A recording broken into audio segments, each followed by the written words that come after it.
কিচ্ছু দিয়েই জয় করেনি, একমাত্র প্রেম দিয়ে জয় করেছে। সেই দয়াল নবীর আদর্শ যদি মানতে হয় তাই একমাত্র সত্য সুপথে আসেন। আমাদের যদি ভুল থেকে আপনারা দেখান, আমরা ভুল স্বীকার করে দিব। আর আপনারা যা করতেছেন সেটা যদি সঠিক হয় তা আমরা মেনে নেবো। আসেন আমাদের সাথে কথা বলুন। আপনাদের জন্য যে কোনো জায়গায় কষ্টে আমরা রাজি আছি, যে কোনো জায়গায়। তবে মিথ্যার আশ্রয় নিয়েন না। যে কোরআনের দোহাই দিতেছেন, আর কোরআন দুইটা না, কোরআন কিন্তু একটা। ভুল শিক্ষা মানুষকে দিয়েন না।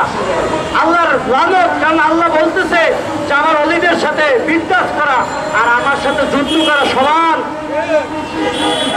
আপনারা দাঁড়ায় থাকবেন আল্লাহু আকবার বলে মাজার ভাঙচুর করতেছেন। শয়তান আল্লাহ কয়, এরকম একটা চুক্তির মতো।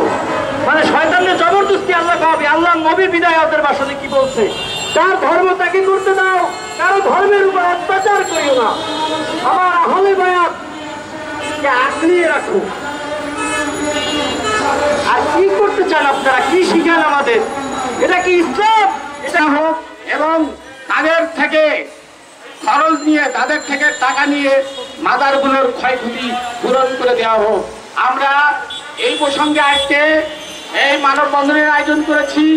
আপনারা যারা দূরে দূরান্তে থেকে আসছেন সবাই আমাদের মাইকাউন্টারে এসে আমাদের মানববন্ধনের সঙ্গে একতা ঘোষণা করে এই বার্তা আমরা ছড়িয়ে দেব। সকলকে ধন্যবাদ।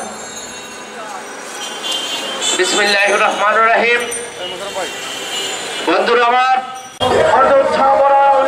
আপনারা গিয়েছেন, আপনাদের দুঃসাহস দেখে আমরা অবাক হই, যাদের কারণে আজকে আপনার মাথায় টুপি, আপনার গায়ে পাঞ্জাবি, আপনার মুখে দাড়ি, আজকে সেই আউলিয়ার মাজারে আপনারা যান ধ্বংস করার জন্য এবং ভাঙার নিয়তে। আপনারা বলেছেন না, ওলিয়ারা ছাড় দেয় কিন্তু ছেড়ে দেন না। যদি তারা একবার